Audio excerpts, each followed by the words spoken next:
It is the Rotoballer PGA show for the RBC Heritage, not the RBC Canadian Open, but the RBC Heritage post-Masters week. Spencer, Aguiar, how are you, my buddy?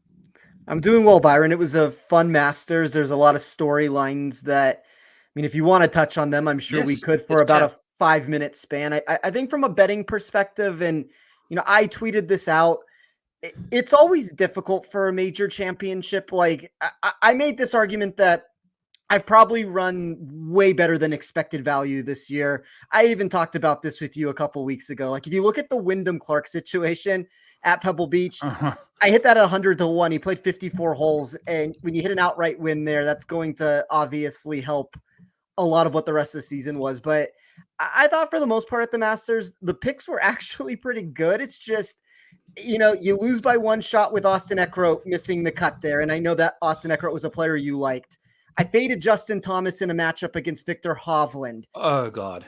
Siwoo Kim ends up 3-putting from 3 feet on Friday for my in-tournament matchup for that day against Denny McCarthy on 18 there. Like, there were a lot of situations like that came into play, and that's just a couple of them. There's a lot more that we could touch on too, but I think it was a fun tournament. Scottie's obviously put us in this position right now where he's making life difficult when you enter these tournaments, whether it's for DraftKings or for the betting market. You kind of have to know what you're getting into with him, but phenomenal performance for him. Down the stretch, he was the one player that could produce. I think Oberg really showed himself well in his first major. He's going to be Scottie's biggest challenger, I think, for a handful of years to come. Don't know what's going on with Rory right now with these live rumors and just this failed success that he's had at Augusta. But the golf world for 1 week at least was good. And then now we're back to this calamity that players are leaving and everything is going wrong with it. This calamity, the RBC Calamity Heritage Classic. Spencer, it was a great week. I had multiple, I had the Phil Mickelson top senior. That was a fun, that bet got way out of control. Let's be honest. The +6 really did me dirty there because Jose should never have shown up over the weekend. Jose shot level par on Sunday. Yeah. Well, I think he bogeyed 18 to shoot whatever. He shot 73, 74. Jose Maria Olazabal on a Sunday at the Masters, dude, he usually only plays like twice, like 2 weeks a year, 2 days a year. Made the cut. Phil Mickelson got in, made a triple out of nowhere. Cam Smith making every par putt under the sun, but refusing to make a birdie putt anywhere inside of 15 feet all week. Had my juices to a degree, Spencer, that I've never been that frustrated with the dude. Yeah. Usually when Cam Smith is playing Cam Smith golf, he's making 15 birdies and 10 bogeys. He led the Masters in bogey avoidance. He made 5 bogeys and a double, an eagle, and 7 birdies. I couldn't believe that. Finished 6th. I bet him in live, a live tournament bet for a top 5. Finished freaking 6th. The guy just could not. He shot under par and never made a birdie. So that's my biggest gripe. I have a hand up. Ludwig Oberg is the real deal. Yes, did he lead the Masters field in putting to finish 2nd? Yes. Did he have his best putting performance? Can you tell I'm a golfer? Look at my pinky, how fat, how skew it is. Yes. Did he, in his debut appearance, finish 2nd in a major? Amazing. That's Jordan Spieth stuff. I went into this week taking course history, a major thing. It was Masters. It was major history. That was the big deal, Spencer, this week. That I think 7 guys inside the top 11 have had a major win or a 2nd place finish. But then we had Bryson, T21, Max Homer, debutant Ludwig, all of those guys showing up who really haven't at the Masters. So we had 3 of the top 4 guys crushing expectations. I never had Ludwig or Scottie. So kind of a crazy situation. Rory, massive letdown. Any other guys that really made you tilt your face off or kind of made a good bet for you? No, it was, like I said, there were a lot of situations where I think I ran poorly. at the end of the day. Like, I think the interesting discussion to have, and we don't need to spend too long on this, and we can just give off, I mean, obviously Scottie would be number one for this question, but including the live golfers and what we currently have on the PGA Tour, what would your top 5 look like right now for the rest of this season? Scottie, Cam has to be in there. He shows up, dude, at these, like, I know it's the Masters, but he had two top 10s last year that weren't at the Masters. So I'll put him in there. I'll put him 5. I'll put in Xander. Let's put him at 4 for now. I'll put in Bryson. I feel like Bryson has a legitimate reason to feel like he should be in the mix. And if I never bet Brooks at 22-1, he probably would have been in there, but fuck him. He can stay outside and he's going to be 6th for me. So Scottie, Bryson, Cam Smith, Xander, Ludwig. I have a legit. Well, I asked the question because I think it's interesting. Where's John Rahm in this? Sorry. Yeah, I mean, I think Rahm probably has to be in that mix still. I asked the question, though, because I was curious of where Oberg would sit, because obviously Scottie's number one. I think the conversation really opens up from that point. Like, I am more of a believer in Xander than I think most of the general population would be at this point. And the numbers that he is producing inside of my model are Scottie Scheffler like, without the win equity coming to the mix. And I think if at any point we get a victory from him, the floodgates could open. We'll talk about him a little bit more this week, but I would say probably Scottie 1, Xander 2. I mean, we get to see him week in and week out. I think John Rahm is probably still 3rd. It's unfortunate that, now he's over on live. And then I think it's a discussion to be had with Oberg. Probably is right in that mix there 4. I think Bryson is going to be a force this season, like you talked about. I know the Masters has a lot of top end traits that we're looking for why he would find success there, but he's better suited for like a PGA championship. Yes. Like, he might win the PGA championship this year. Let's take a second. I just bet Bryson at 33, was listening to the preferred lines. Ian's in the chat, was listening to the boys earlier. I bet him 33-1 to win Valhalla. Bryson. That's the thing about it. If he's on the PGA Tour and he's producing the results and it wasn't just 16. These one-off performances, yeah, he's probably like 18-1. 16, yeah. 16-1, somewhere in that range for a tournament where his off the tee acumen, and I think Oberg is going to give that same answer there. Those are going to be 2 guys that are legitimate threats at that tournament. It's unfortunate what we've seen with Hovland to begin this year. I'm never as big on Hovland as most people seem to be. Like, I always have him a step above what I have for Morikawa, which is a weird answer to give because Morikawa is the multiple-time major winner. And, Hovland has been this guy that he produces. He's a FedEx Cup champion, but he hasn't actually gotten across the finish line in some of these big tournaments. But he's gone south. I think at this point, I'm just done with Rory. Let's chat about that, Spence, because I think I need like a top 8. You should have sent me this question beforehand, but I think Rory going forward is also a top 5 consideration because the Masters completely jacks up his brain. I think it's too much of an expectation for him. I think Ian asked us there, what would you set Rory to complete the Grand Slam at? I would say whatever his odds are to win the tournament, like 12-1. Just give it just every week, every month, every year. I'll double them because I don't think he's got it. Mentally, unless he finds some spiritual peace like Scottie has and Max, the Masters is out of his reach. The thing is like, I know that, and there are some portions of my model that agree with this answer. There's a reason why I bet him last week. There are some parts of his game beyond just a mental standpoint. Like, I think that's the obvious answer that you're talking about, but there are some portions of his game that are not quite ideally suited, in my opinion, for Augusta National. I don't love his short iron proximity in some of these positions that he gets himself in. Yeah. His course management is as bad as anybody I've ever seen in some of these positions. I don't it's beyond just an Augusta National answer. And I think that's why when you look at these tournaments where he's never won an event in single digits under par, and Augusta's a really tough, challenging course, he would have had to have won it, in my opinion. Like the year that it was played in November or whatever it was, where there were super soft conditions, like that might have been kind of his best opportunity in one of those sorts of situations. Or when Dustin got way out there, I believe that one year too. Like it's going to have to be a very easy Masters because his course management is just a disaster in some of these spots. Yeah. And he's going to need to roll with the putter and around the green because that's also let him down. Dude, like just, I know he wasn't in it over the weekend, but watching him make a few putts from like 3-putting from like 8 feet was not fun to watch. You know, like he's just doing dumb stuff. I know you mentioned, before we get out of this, let's chat about Xander. I know you mentioned Xander as number 2, Spencer. Yeah. Are we going to, I know I said some weird names too in my top 5. Are you having him number 2 or you want to put Jon Rahm? Like I can see Xander in the top 5, but if there's someone that's 1, like you have to win, Spence.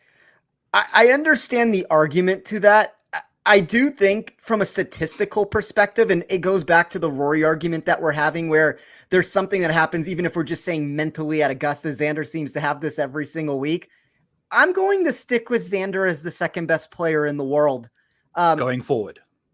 For this season right now. I really love the way that he sets up for all the majors. Yeah. I don't even know if I think his short game stuff is going to be incredible when you look at it for Augusta, but I wouldn't say that's the major that I think he's most likely to win. An Open Championship is really suited for him with some of the way that he can play. And I know we have a differing opinion on Xander in the Wind. I seem to think he's a good wind player. I don't think you believe the same answer there. It's gone back to neutral now because he showed some life on Monday, Tuesday. I felt like that was important. And I know there's metrics in the Wind. I feel like for the most part, I'm just going to adopt the eye test and I will add some recency cornea bias and say that what we saw from him on Thursday, Friday was impressive in those wins. Really, very much so. And was it a bit of Saturday too? You know, I think Saturday was tricky as well. So, you know, but it's a major. He performs well. Check off my top 20 for the first leg of 4 at plus 850 for Xander. So I'm in on him there as always, Spence. So I'll make a prediction on the show. I'll say that Xander wins the U.S. Open this year.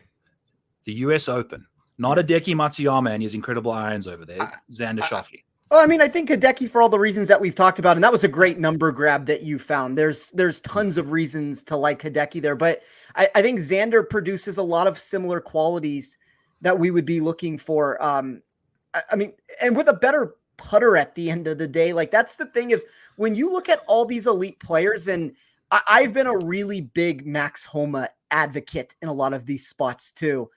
I would make an argument that Homa is flirting with that top 5.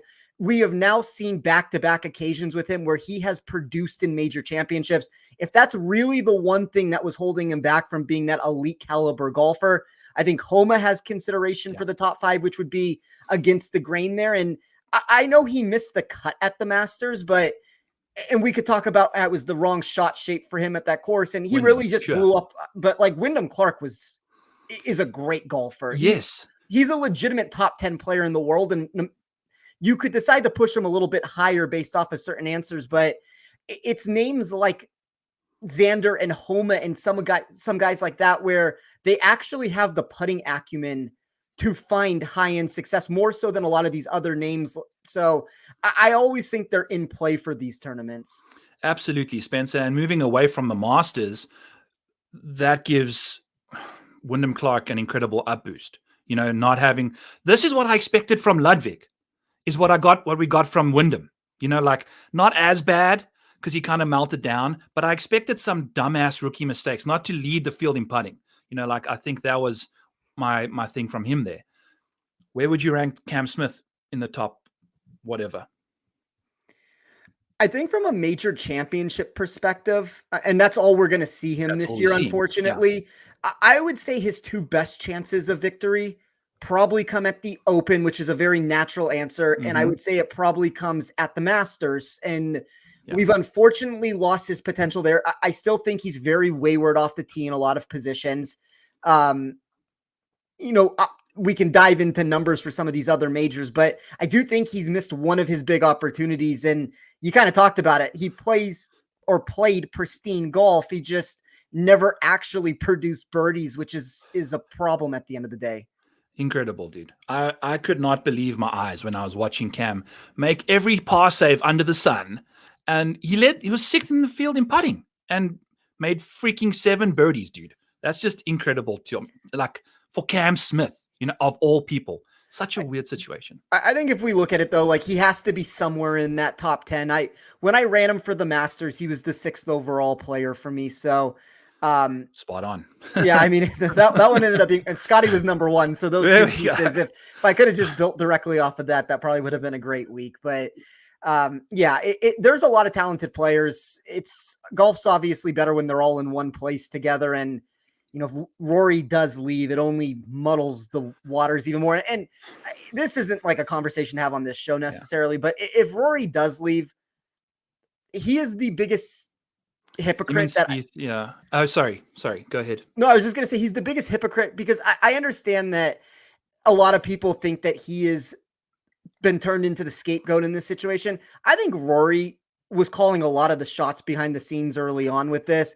And I think Rory's had a really big say of what's going on.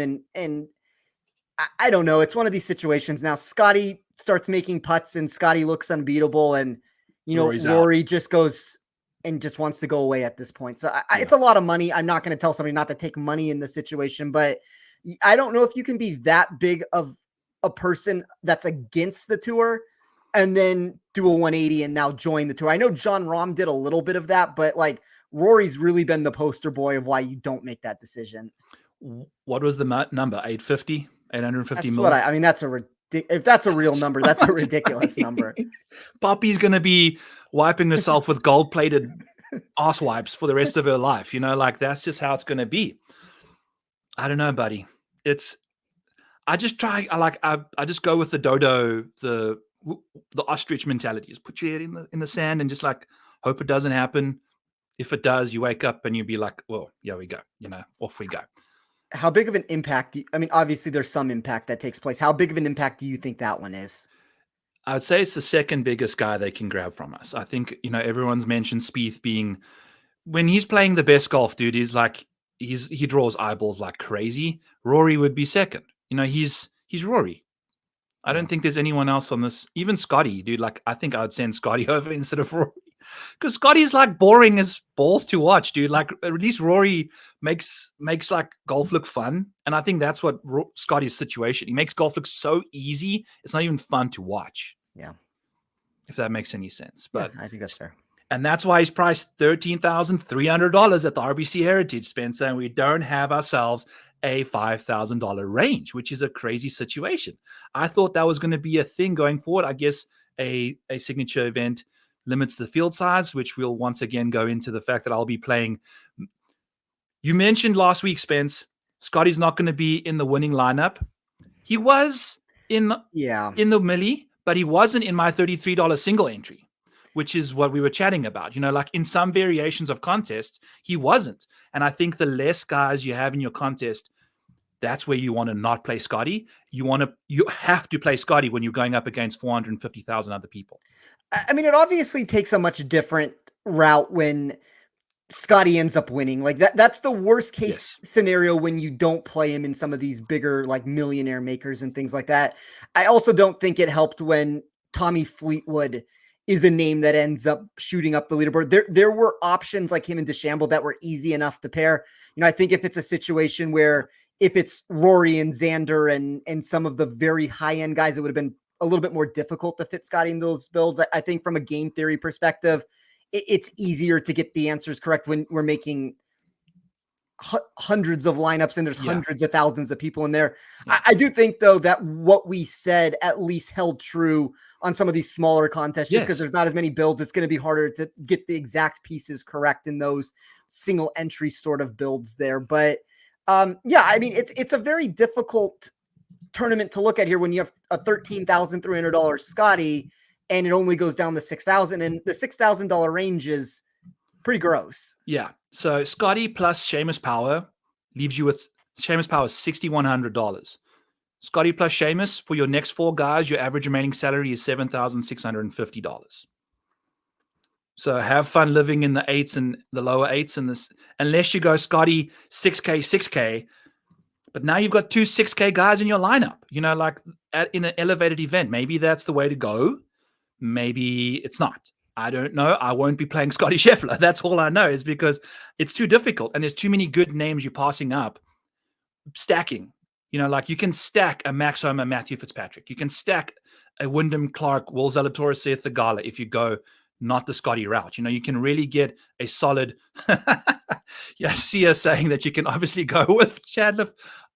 Sorry, a new chat came up as I clicked. Chandler Phillips and Bryce Garnett as your 6K guys. We'll get into them. Are you playing Scottie this week, Spencer? That's the question. And if you are, what contests are you entering him into? It's probably a little bit easier in some ways to play him just because we have a limited field here. I think it's also more difficult because now these finishing position places are really going to stack up in some of these spots too. Yeah. I think it's much more difficult to get the optimal answer when you start with Scottie, because for me, I thought pricing was very good across the board. Like, we could make an argument of where everybody should have been priced and what their exact order should have been. But I think Scottie, Rory, Xander, Oberg, Cantley, Morikawa, Fleetwood, that should have been the top 7 in some sense of that answer there. So I think pricing is really solid across the board. For me, and this kind of goes back to the answer that I just talked about a second ago, where, if I'm going to come on the show and say, I think Xander is the second best player in the world. Yes. He's the third price player in this tournament. We don't have John Rahm here. I still really like Xander Schauffele in a lot of these decision-making answers that we can run into here. The numbers are not that far off of what we're getting from Scottie Scheffler, just the lack of win equity that's coming into play. But I always am very intrigued from him when we get these courses where there's these club down natures, because like the off the tee stuff from Xander is usually the weakest part of my model that I get from him. We know that the around the green game is going to be good. The putter is always very solid.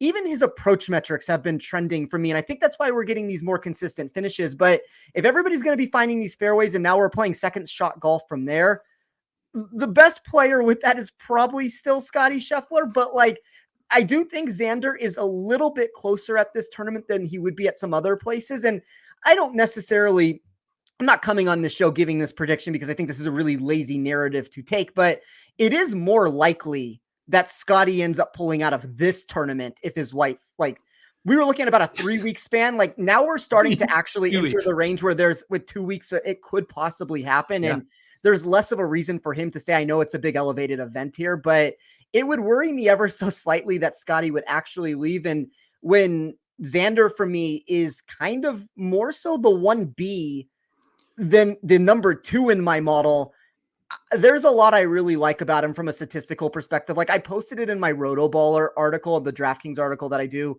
You can check it out for free over on the website. But if you look at the 6 categories that I ran, it's Scottie number 1 in pretty much all of them. And it's either Xander number 2. And then the categories where Scottie's not number 1 and he's number 2, Xander's number 1. So I'm going to keep rolling with this Xander train. And maybe from an outright betting perspective, this is, Byron, where you can say, I might need to seek some help here, because now I'm going into these numbers that are, 12-1 and finding value on it. But I do really like Xander, and I think the win is closer than a lot of people are giving him credit for.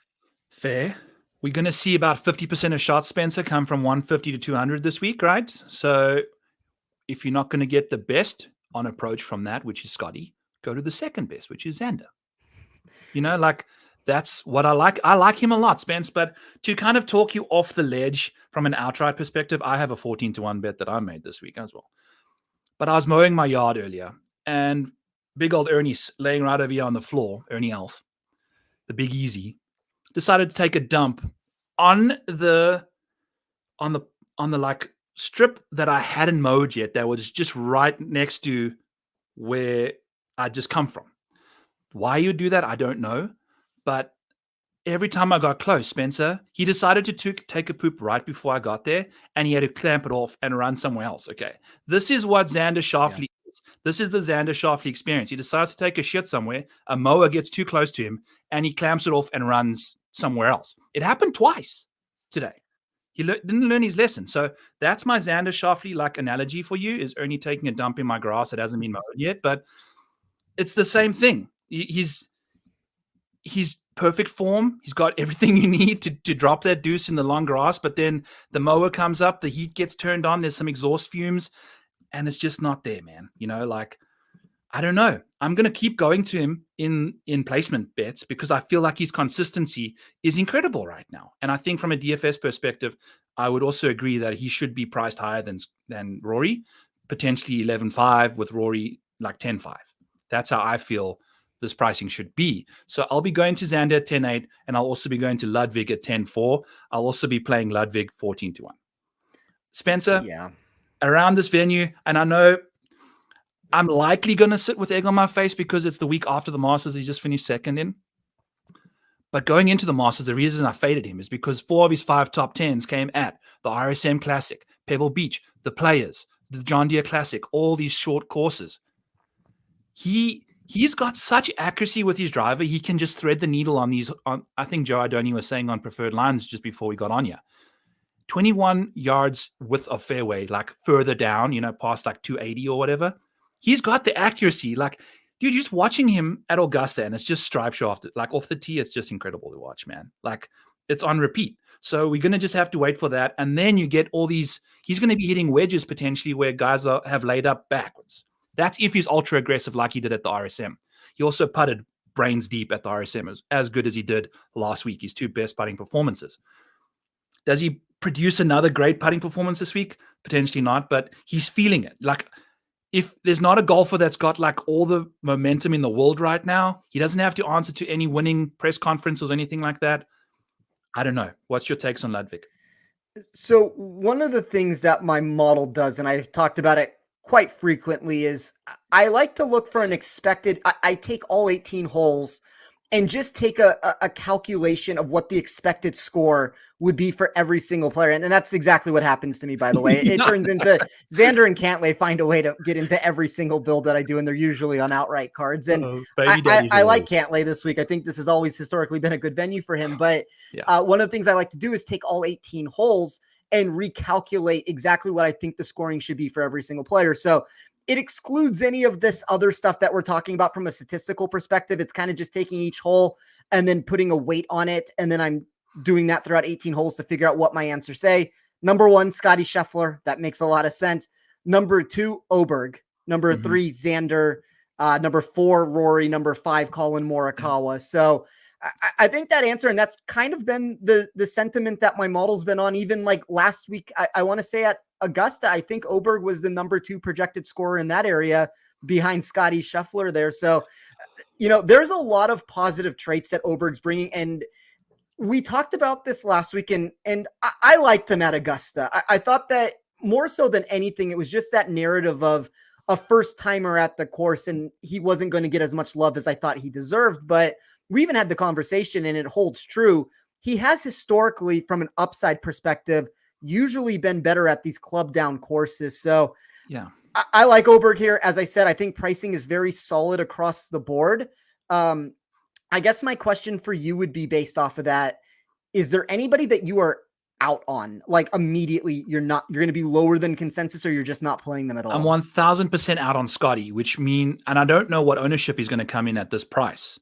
That's one element of it, because fading a 13,000, 30% owned Scottie appealed to me. A 35, 40% owned Scottie at Augusta. I felt like I could potentially sneak away there. But if he's going to be 20%, I'm still probably not. The price, that's the problem for me. I'm not good at building around Scottie. That's what Cut Sweats has told me.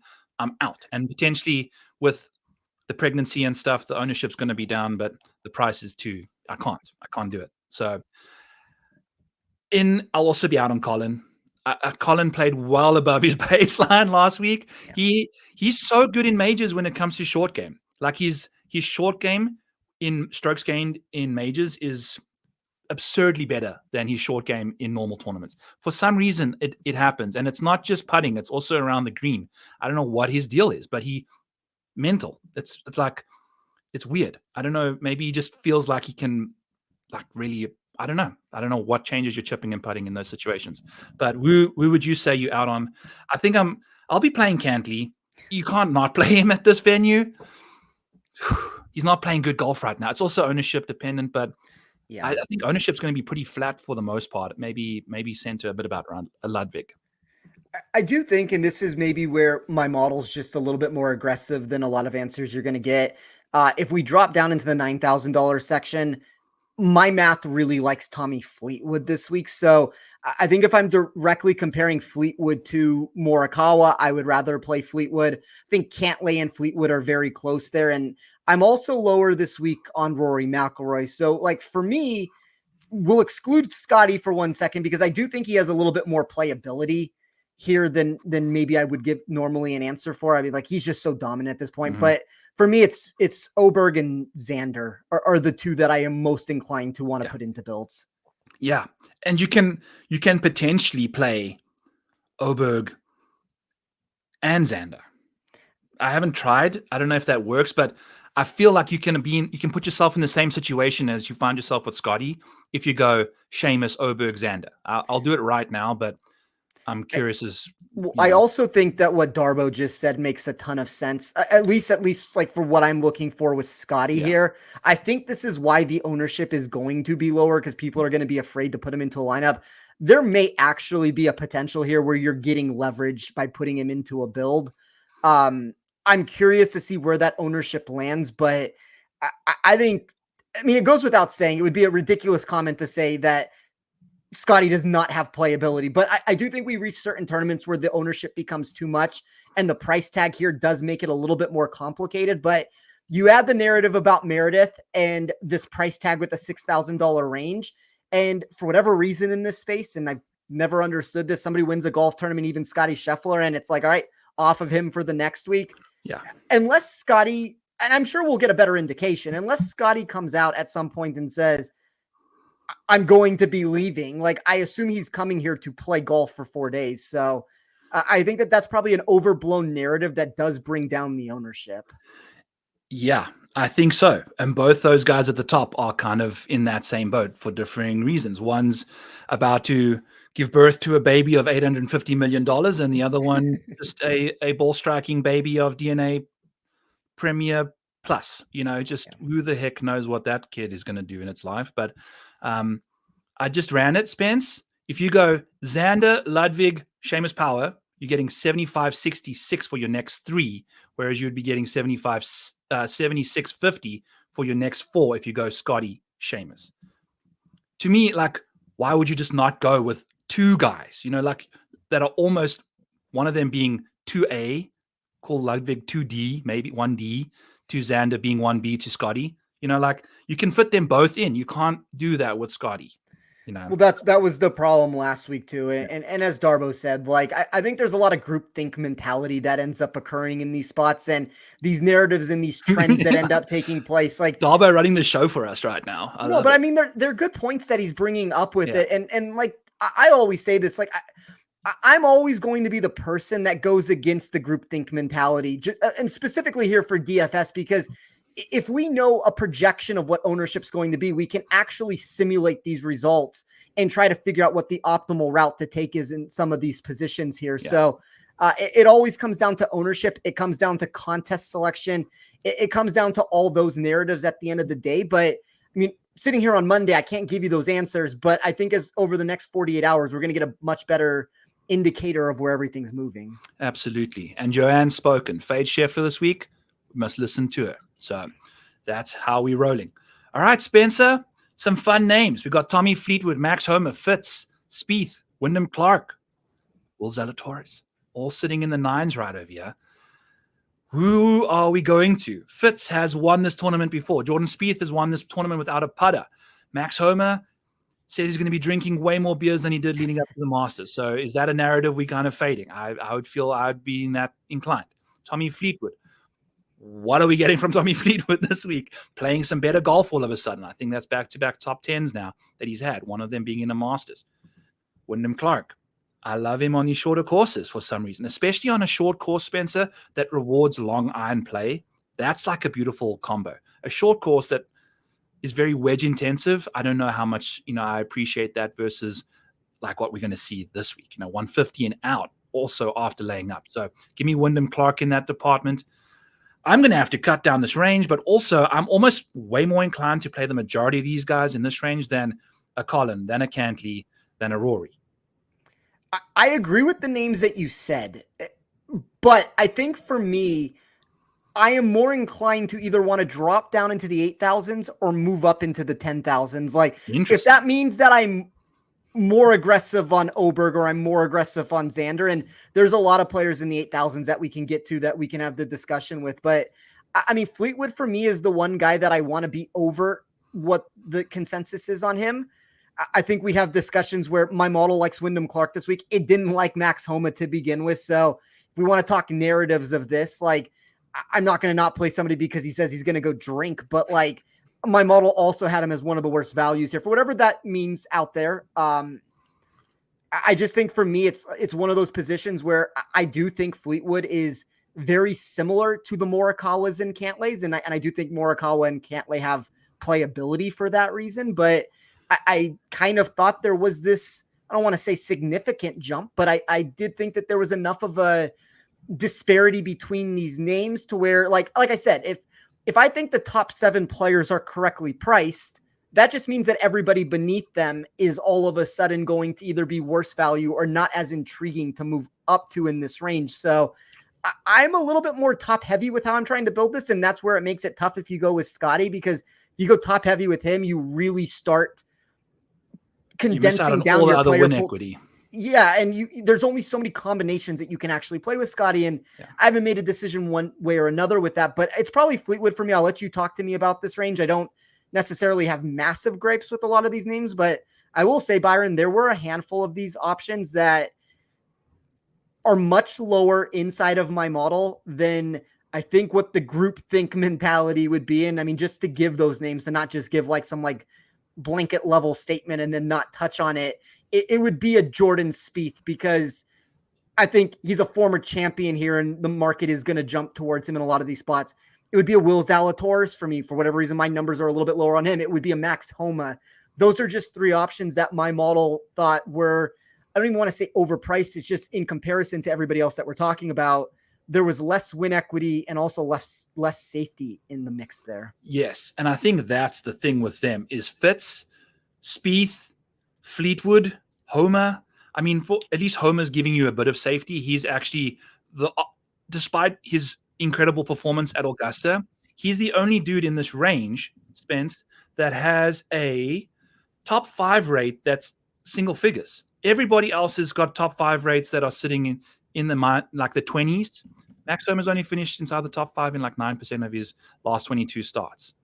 Like that's what's so surprising about him just showing up in the top 5. He was ripping out top 20 after top 20, but showing up in a major of all places to have his best week of the year basically is incredible. Like I did not see that on my bingo. I'm so frustrated because all these stupid things that should never have happened last week happened. Like, I don't know what's going on there. But Byron, obviously, like I run information from a longer term perspective. So like take that with a grain of salt. But like it was one of the things that we talked about on the show last week with it. The one thing, and I mentioned this about Max Homa, the one thing in my model that was pushing him down to be any further up was this lack of major championship success that he had. When we just ran this from a pure upside perspective and you got rid of the recent form, which is a big situation here, and the lack of major championship success, he was a top 10 win equity candidate for me. When you added the other things into the mix, I do think he became a worse play in some iterations of the market. I do think for DraftKings, though, he had low ownership and a big upside. So that was a name I was willing to take a chance on. And I think if we're directly comparing, like I would rather play Max Homa than Spieth or Zalatoris. Like I do think Homa's much more in that playability range. And I mean, like Joanne said with Scheffler, like not to keep going back to the Scheffler thing, but that's the whole discussion that we had last week. Yeah, exactly. Even if Scheffler wins, you're not guaranteed you're going to have the optimal lineup. I'm curious as to what Darbo's take on optimal Scheffler is, but we'll see. I think the answer is kind of how you explained it.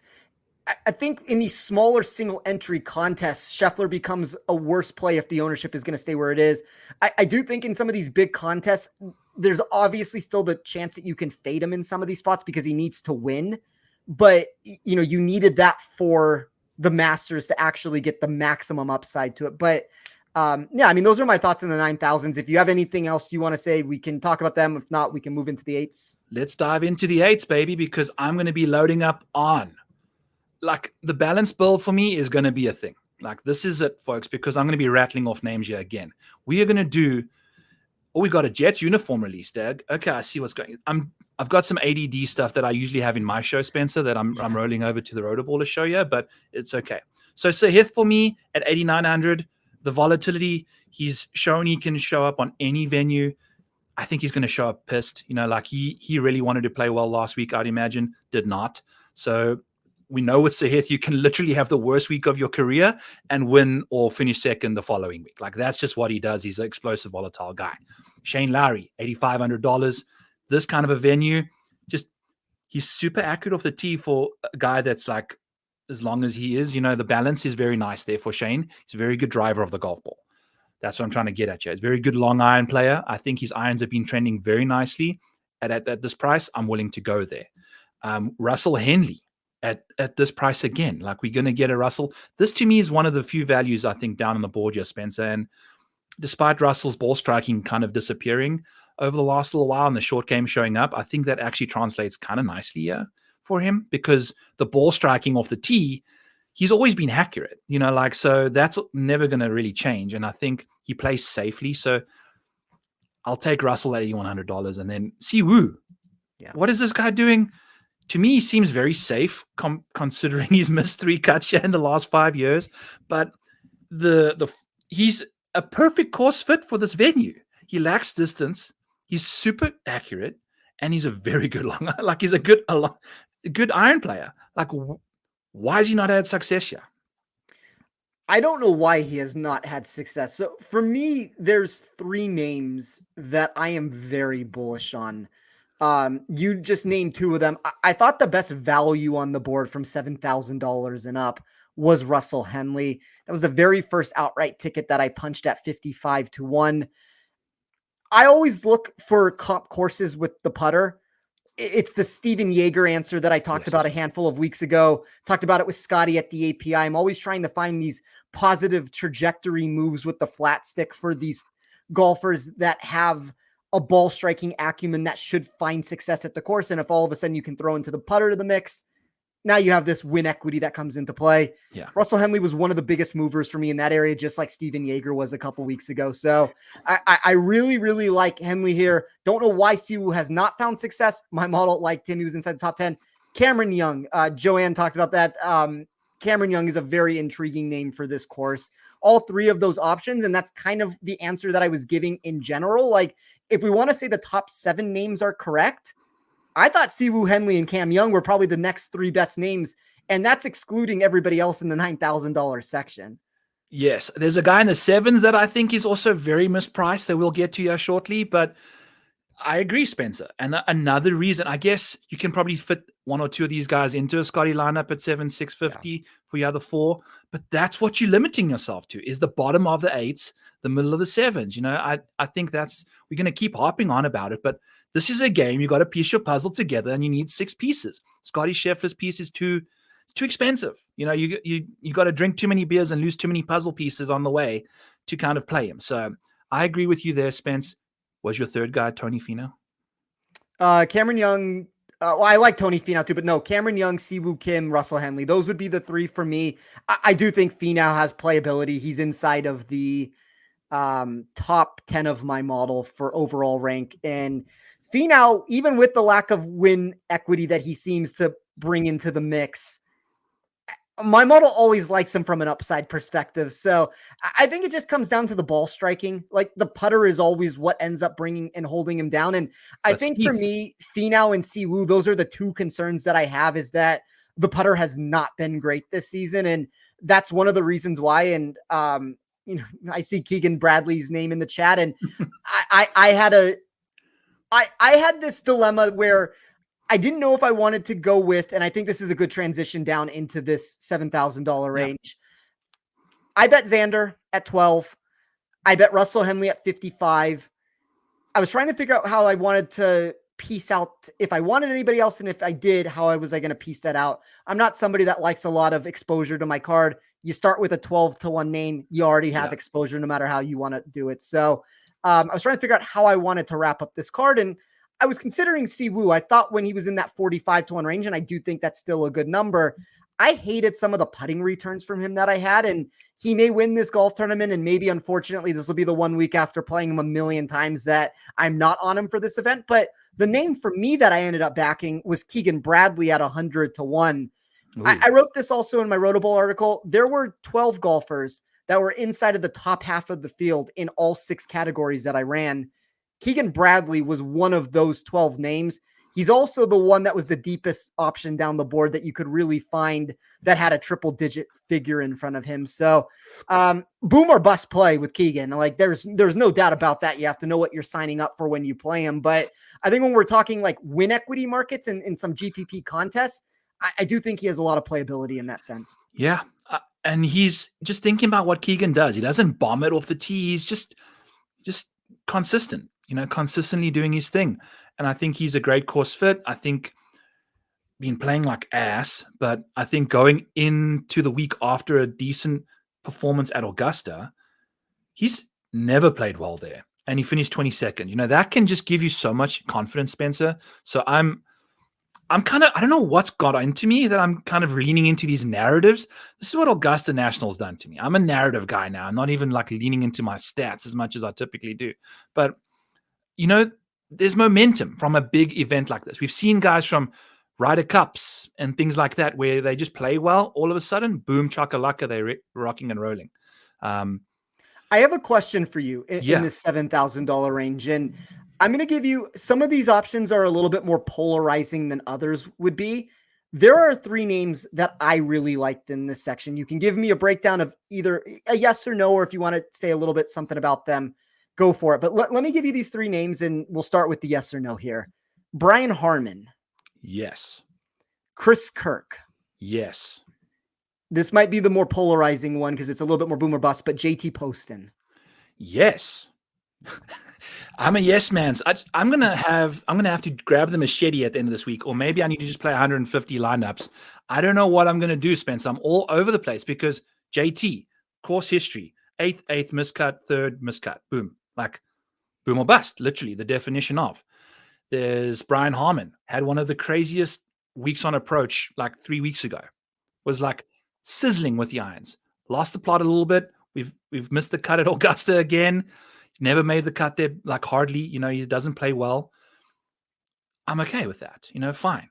At this venue, his weaknesses are exorbitantly exaggerated, and his strengths. His weaknesses are nullified and his strengths are exaggerated. He's a very good long iron player, so I think he'll find himself in that spot. And then who was your other guy? Chris Kirk. Yes. Just Kirk played great at Augusta.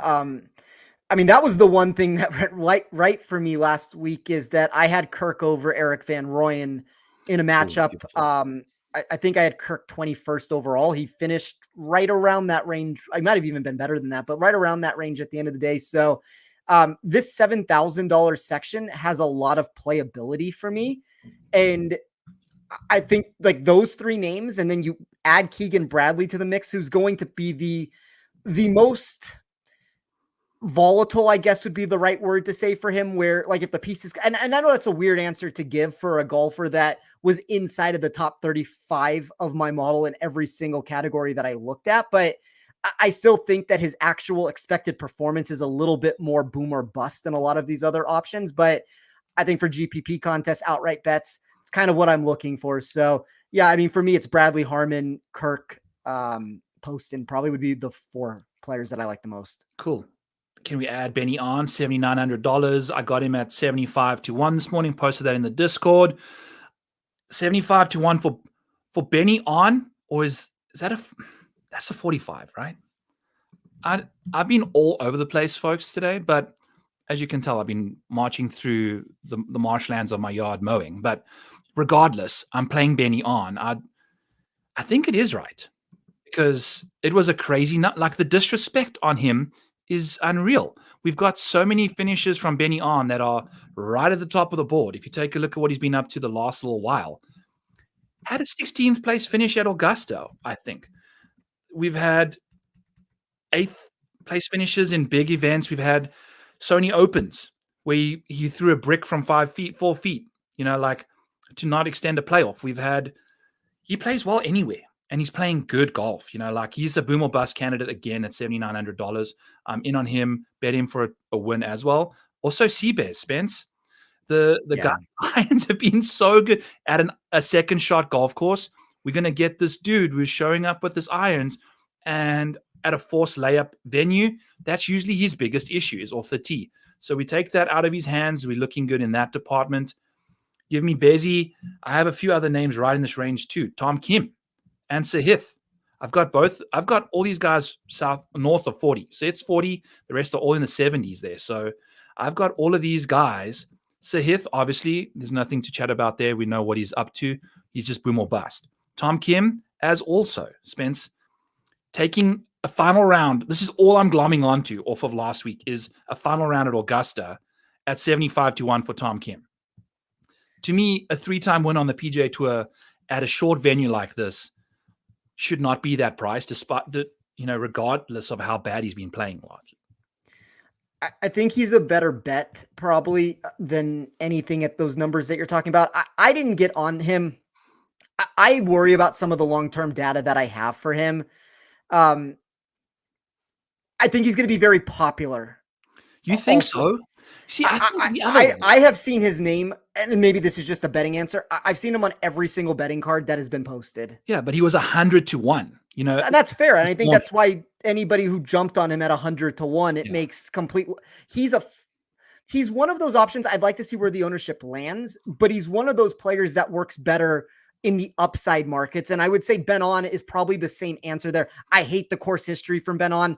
I don't know what the ownership's going to look like specifically for this tournament, but like On and Kim are positive movers for upside, and the safety numbers are just horrific. Yes. Also, Spence, I know this is a weird thing to say, but with On changing putting, to me, like that kind of eliminates a bit of.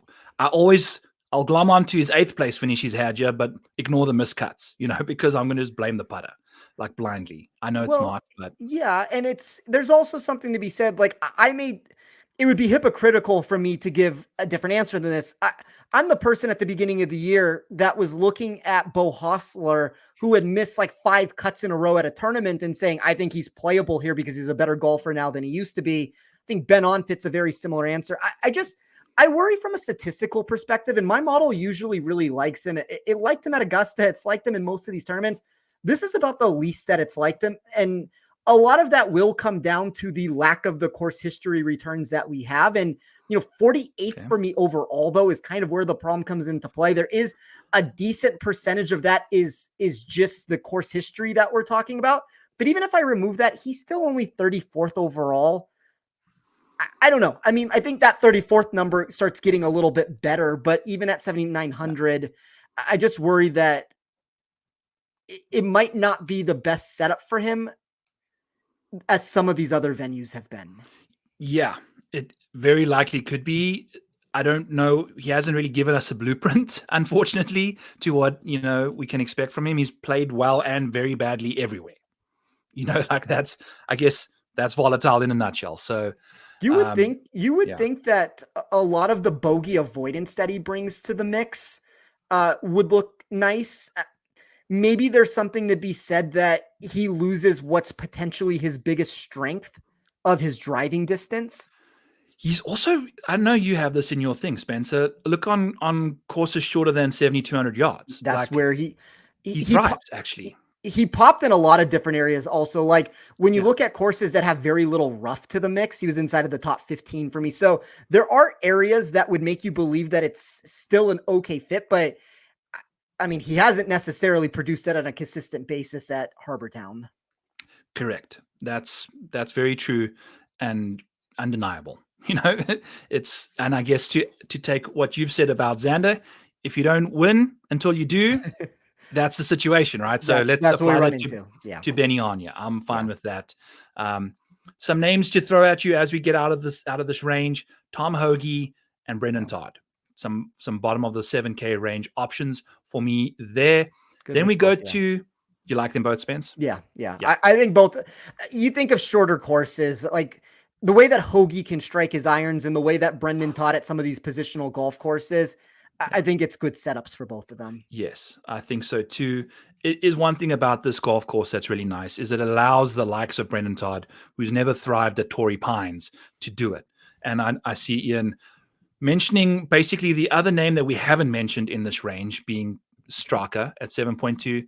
And I know Spence just rattling off all these guys that are really solid options in the sevens is giving me concern about Scottie Scheffler because this is the range that you need. And it's if you're looking for an all upside squad in the sevens, let's go with Akshay, let's go with Chris Kirk, let's go with Brian Harmon, let's go with Tom Kim and Sepp and Brendan Todd. You know, well, that's why I kind of go back to where there's at least some playability in those names, because you do have spike potential with almost every single golfer that you just talked about. Now, can you put the pieces together correctly? That's the other story here. But Straka's a high upside, low floor option always. I love the way that he can strike his irons from certain distances.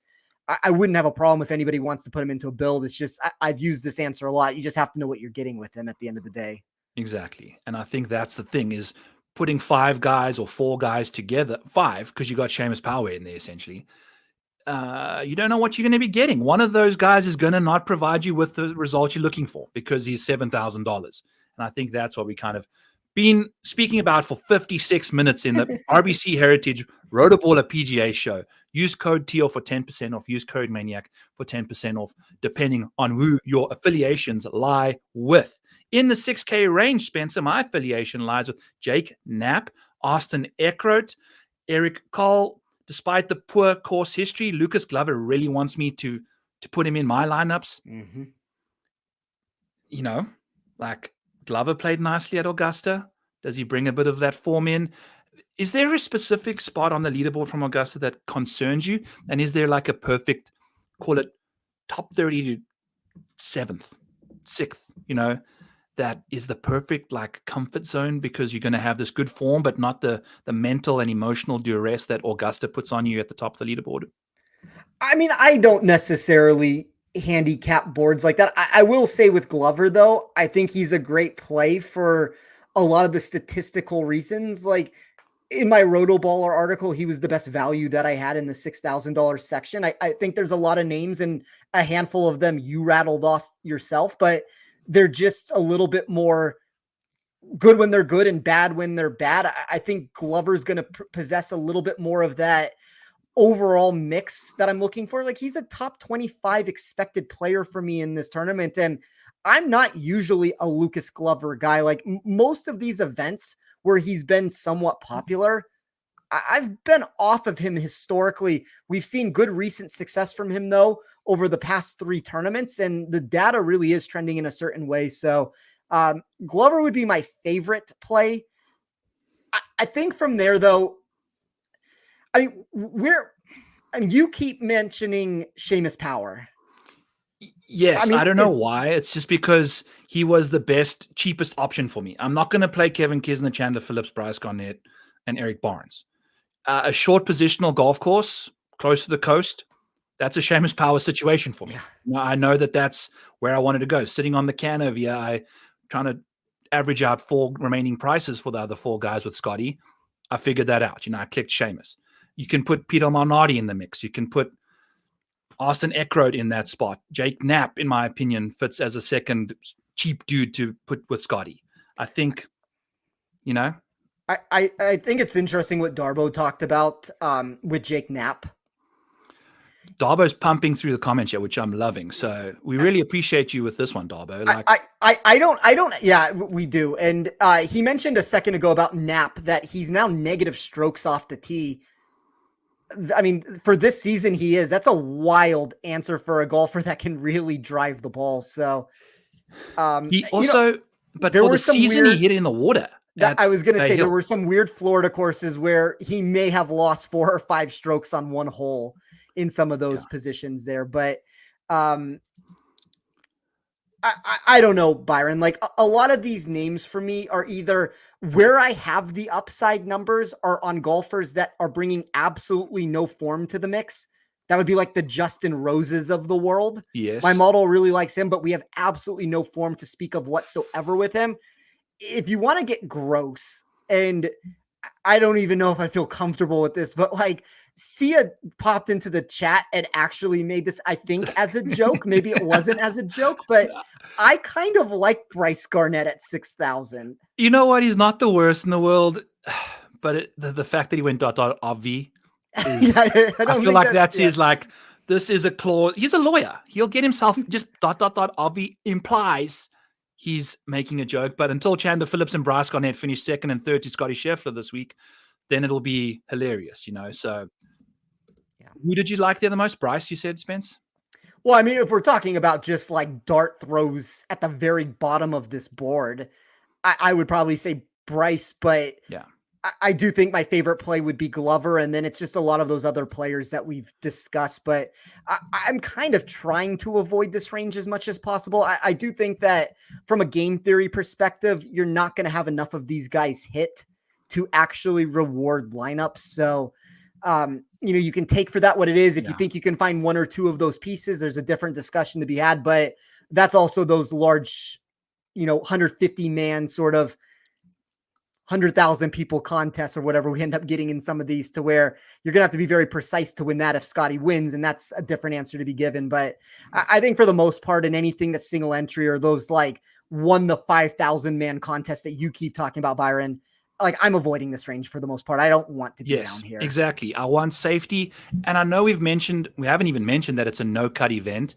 and it allows you to, with a little bit more salary relief for Scottie, because you're guaranteed 4 rounds at least from that dud, the 6K punt, which to me is, I've not done the research on this, but I feel like you need good guys to provide you with birdies for 4 straight days. So I did years ago, because I was curious, because that had run rampant in the space, that in a no-cut tournament, just stack the top of the board and go down to the very bottom and play these guys that are guaranteed X amount of rounds or whatever the situation is.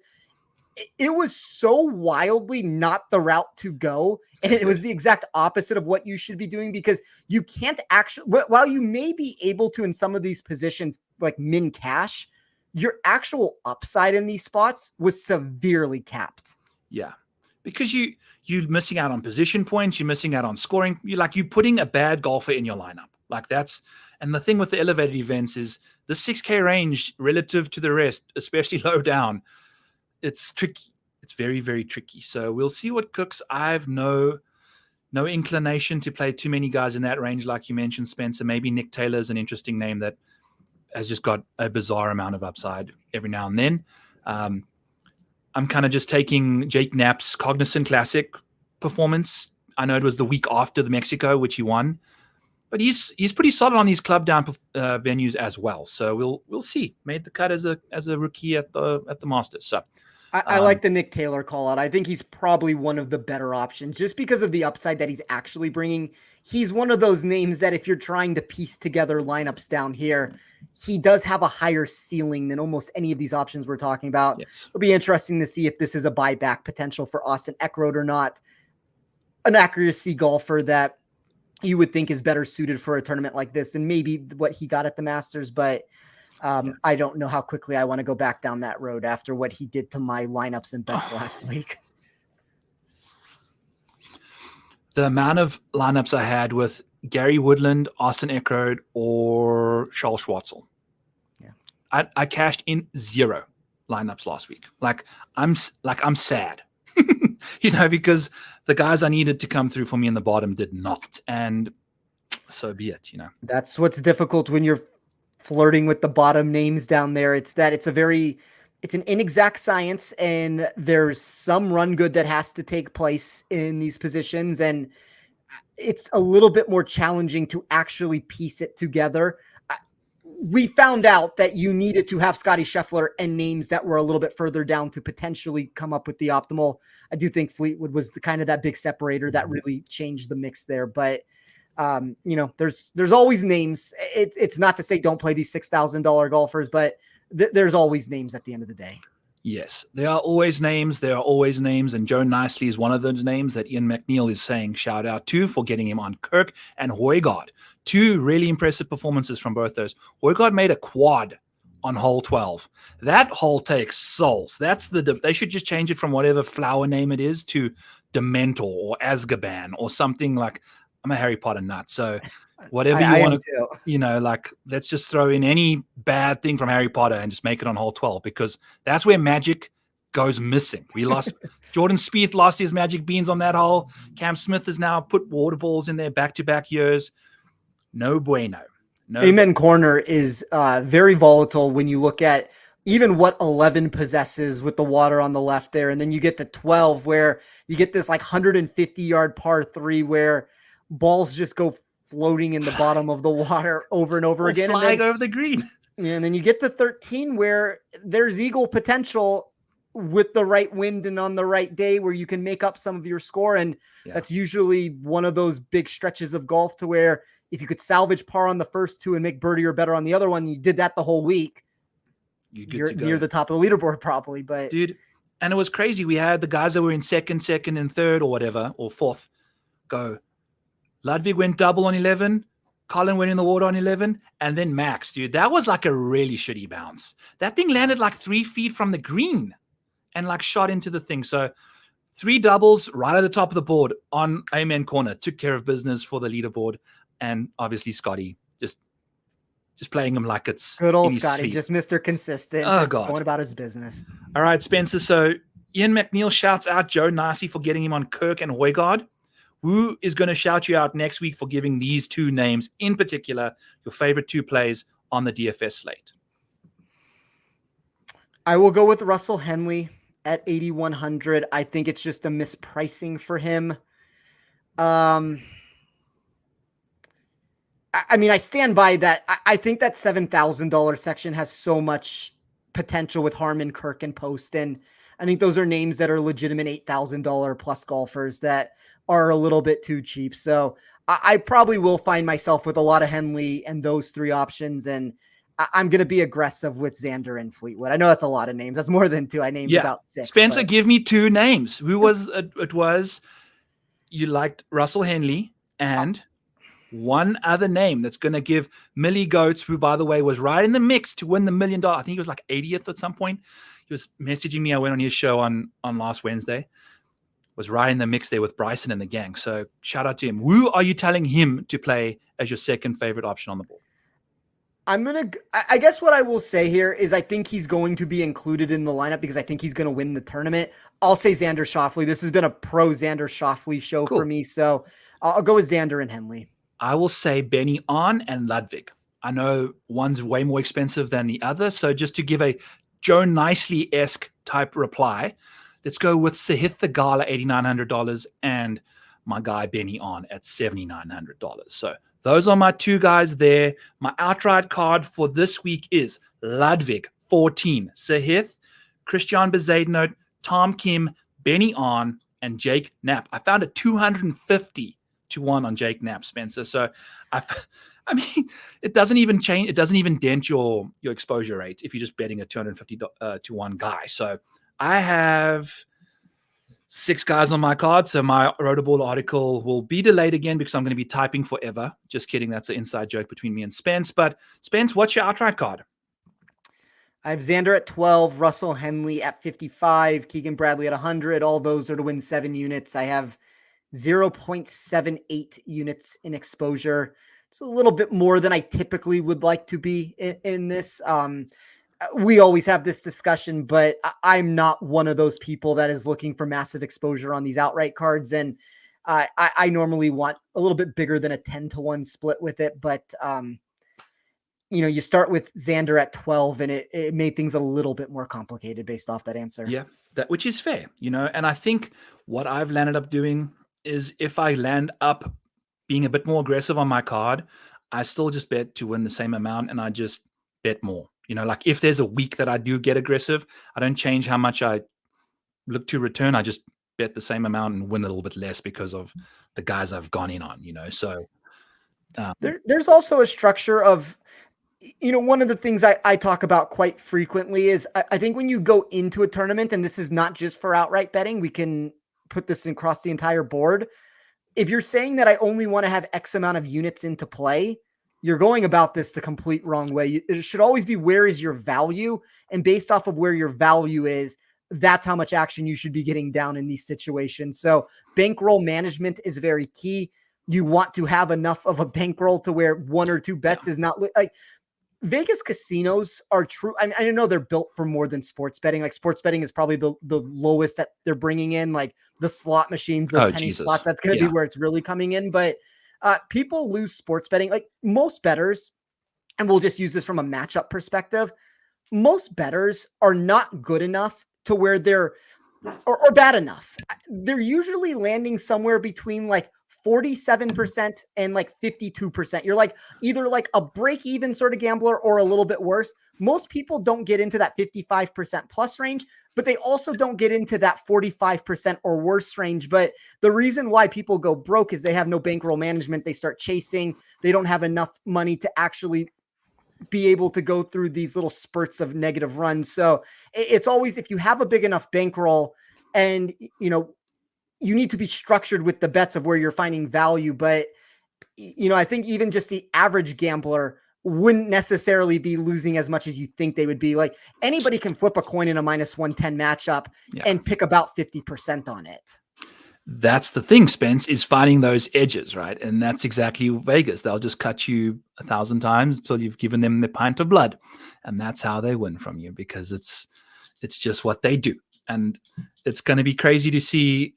Hopefully, soon we can get some fun stuff on here where we can get some matchups that aren't as juicy as can be. We are working on some stuff, but I don't know, man. Like I'm finding it harder and harder to bet matchups lately because I'm plugging them in and my stuff isn't kicking out. I'm like forcing matchups and it's brutal, Spencer. I'm really having a tough time in the matchup market. So there's only been a couple every week for the most part that I found value on, but man, Byron, I have to say, we have a great group here at Rotoballer. Some of these matchups that I've released, we're moving at like 50 to 125 points in 5 minutes of that number being released. Oh, dude. We're a bunch of swarming bees in the Rotoballer Discord hive. It's crazy to see what these guys get up to. Your numbers are not safe because they just get stung, by the hornets and the bees in our nest here. So we're going to have to wait and see. Spencer going on the flag hunting show tomorrow. That's going to be a fun listen. Debut appearances for Neil on preferred lines and then Spence on flag hunting. Got a full circle. We're going to have to get Joe Idoni on your show somehow, Spence, to kind of complete the full circle there. But that's just me completely going on a tangent again. So awesome stuff. Really appreciate everybody being in the show, in the chat. You guys were rocking it as always. Lots of fun chatting to all of you and having the show alongside the chat there. Use code TOFF, use code Maniac, 10% off. I don't know if Masters, try Masters, see if that works for 30% still. I don't know. That's what's cooking over at Rotoballer for the RBC Heritage, Spence. Anything else you got to add to the mix? No, I'm not 100% sure if Masters is still working as the code, but if I had to guess, I would say yes. And if for some reason it's not, contact Byron and I, and we'll do our best to try to hook you up with that. Yes, we will do our best. We'll chat to the people behind the scenes. And thanks to Jamie for subbing, I'm assuming, to the Rotoballer Fantasy channel. But you know what, Jamie, while you're clicking subscription buttons, just go over to rotoballer.com and just use code TOFF and get yourself subbed up there at the same time. If not, what you can do that costs you not a penny more is hit that like button on the way out, folks. We really appreciate that. Awesome chatting to you as always, Spencer. We shot for 45 minutes, went half an hour over. That's just how this show goes, unfortunately. And Darbo encouraged it. So that's on Darbo. I know he's on good speaking terms with Joe, so we'll mention it to him. I always pretend like Joe's giving us a hard time about going long. He's not. It's just a fun little bit. So get us out of here, Spence. Yeah, as Byron said, if you aren't doing so already, please consider checking out everything that we're doing at Rotoballer. It's not just Byron and I. Joe Nicely, Joe Idoni, Ian, Matt Miller, like we have a really Yeah. strong team, and I'm very proud of the work that we're putting out from both a written perspective and, thankfully we have found success on that avenue, like more so you this year, Byron, with winning FSWA Golf Writer of the Year. I was able to get that a couple of years ago. And I think also from the models that you and I are able to provide, like there's a lot of picks, there's a lot of information, but there's also a lot of resources that you can use that will, one, better your game from a DFS or betting perspective, but two, also give you some answers to be able to have databases of your own to build numbers off of. So we do hope you would consider signing up. Exactly. You've got the picks if you want to just do that and do minimal research, and you've got so many research tools and so many articles to just go through, course previews, everything good at Rotoballer PGA. So make sure you go over there. Awesome stuff, Spence. Thank you so much for an awesome show. I am going to go do my taxes now. That's who I am as a person, and hate myself for it, but it is what it is. At some point it has to get done. I have 2 hours to get it done. Maybe I might even be hunted down by the feds as we speak, because who the heck knows? Anyway, getting the hell out of here. We'll see you guys next Monday. Peace.